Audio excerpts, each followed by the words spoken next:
Hey all, Pete here. Out on the line, I'm pulling a bunch of traps today in this area, and it hasn't been as productive as I'd hoped it would be. I'm catching some coyotes coming through, but there's just not a lot of sign like there's coyotes, hanging out in these areas. But I wanted to shoot a video. I just caught one at this set, and I almost made a video when I first made this set because it's kind of a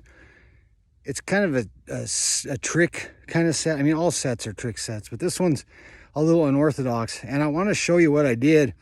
And I want to also draw your attention to a couple other things in this video. So first of all, there was a trench in the ground where something had dug, and I really didn't want to like dig it out more and draw a lot of attention to it and change it. So what I did is I dug 2 holes into the side of it, and then I put a trap up on the shelf, like up above where a coyote would step in to just kind of look. Okay, so it was kind of like a dirt hole set, but a little bit different. So let me show it to you here. You could see the outline of you can see where my 2 holes were. There's some dirt in them now. And then where all that dirt is, that was empty. That was the trench. And then right here, you can see where my trap bed was. There's the chain coming out. That's where I put my trap, and then I kind of blocked it a little bit around here. So a coyote coming through here would see those or smell them with the bait and just step in a little bit to get a look, because it looked a little suspicious, but they're going to step in a little bit, and that's right where I put the trap. There's my coyote right there. I just dispatched him with my 22. So the idea behind this is I do this sometimes where it's a little bit too fenced, and if I do anything else to try to change it, it's going to look way suspicious to a coyote. So I'll leave it fenced the way it is. Here comes the vehicle. And then I'll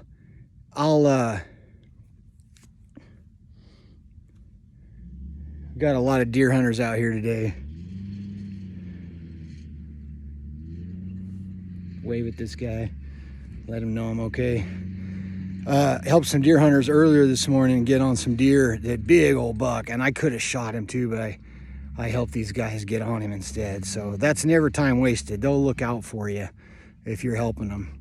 Anyway, so what I'll do is I'll come across these areas where it's a little too suspicious, and it's going to fence the coyote in a little too much, but I'll still maybe drill some holes in the ground, put some bait in there, and then I'll put a trap right on the very edge, because I know most coyotes may not go into that area to look, but they'll step in just a little bit to kind of see it without committing to going all the way into the set. And so you put that trap right where they're going to step to just check it out without having to commit. They still feel safe. And when I set this, I told the guy I was with, I go, this is going to catch a coyote. It's going to take a while, because coyotes will walk past this a few times and be like, I don't know if I want to check that out. But as soon as one of them just takes one step in that direction, the trap's going to get him. And it did, which is awesome. The other thing I want to bring your attention to is I was in this online discussion with a guy on a trapping page who is adamant that any longer than 24-hour checks is absolutely inhumane to the animal, and that anyone who checks their traps, doesn't check their traps every 24 hours is unethical and immoral. This guy's from way back east. I don't think he understands the reality of Western living and Western trapping.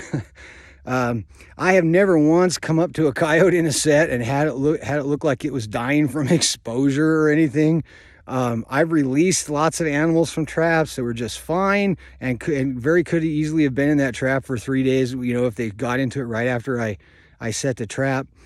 We have a 72-hour check law here in Idaho, and so I check my traps Wednesdays, Saturdays, and Sundays. So, but he's just adamant that you shouldn't do anything to your dog that you wouldn't do, or you shouldn't do anything to a wild animal that you wouldn't do to your dog. And I don't think that's a very sound argument. And he claims to be a trapper and a hunter, but clearly he has a different set of life experiences.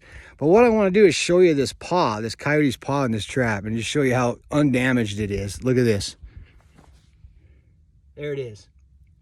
No blood, no broken bones, nothing. It's just a handcuff.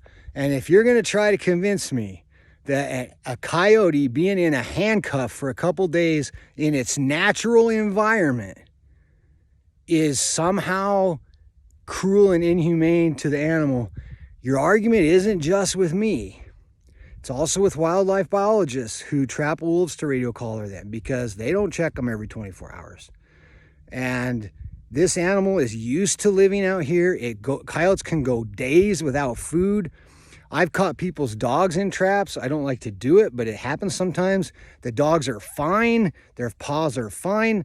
If I know whose rancher's dog they are, I put them in my Jeep, drive them back to the ranch. They're fine. If not, you know, I let them go on their merry way. If they want some water, I give them some water. And then most dogs kind of know where they're going. They go on their merry way. They're fine. People release mountain lions from traps all the time in Idaho because it's illegal to trap them. And they get into wolf sets and bobcat sets. And those mountain lions are a lot of times in those traps for a couple days. They're fine. They go on their way. I've caught deer in traps. The deer are fine. I get them out of the trap. They go on their merry way. This idea that an animal can't be in a trap longer than 24 hours is absolutely ridiculous. Now, some Eastern guys, I get their point. Like, they're in more populated areas and, you know, where there's a lot more potential to catch people's pets and they're not having to drive hundreds of miles to run their trap lines and stuff. So I get it. Yeah, if I lived back there, a 24-hour check lot would make sense. If I'm driving 5 miles from my house to check a line along a farm through some farmland or something, like, yeah, okay, that makes sense. My water lines, I check them pretty regularly just because I don't want the animal to spoil in the trap, you know. But I'm running a 100-mile round trip when I go out to check my traps. The coyote population does not support a 24-hour check. It does not require a 24-hour check. Nevada has a 96-hour check. And guys drive hundreds of miles to run their lines through the desert, you know, for their bobcat lines. And so this idea that somehow, you know, they're being inhumane because they run their line every 96 hours and they have one or two cats in the trap. And unless that cat stepped in that trap 5 minutes after they set it, it hasn't been in the trap 4 days. The reason for those longer check times is the terrain and the population density, or I should say the lack of population density, okay?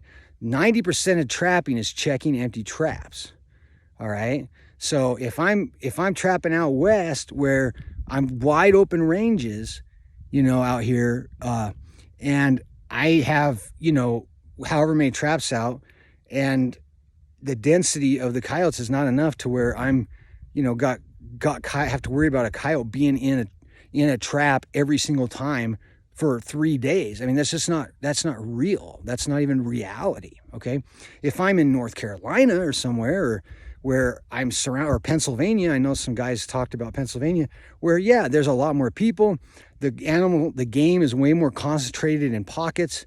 You're more likely to have pets and stuff running around. Yeah, you know, if it only takes me an hour or two to go check my line, then a 24-hour check makes total sense, you know, because of the conditions are different. To trap wolves, if I want to trap wolves this year, I've got an hour drive and then a 40-mile round trip on a snow machine to check the traps. Okay? That's not feasible, you know, and trapping is a part of conservation and wildlife management. Okay? And so the tools for wildlife management and conservation have to be feasible, economically feasible, and reasonable for time and resources. And you're already going to go broke if you're trapping wolves, but people do it because they want to help the elk. So, you know, before you spout off on these forums about how things should be somewhere else, maybe consider that, like, the people who have lived there their whole lives and done this kind of stuff understand things a little differently than you. And just because they might do something to a wild animal that they wouldn't do to their dog doesn't mean they're unethical. All right. So anyway, the 2 points to the video. One, you know, if you've got a coyote spot that you want to try to trap them where you're afraid it's a little too suspicious, just set the trap right on the edge, right where they're going to just barely step to look but not commit. That's where you get them. 2, like I showed you, no damage to the paw with these traps. It's just a handcuff. That's all it is. I could be handcuffed for a couple days out in the wilderness without food or water, be just fine. okay?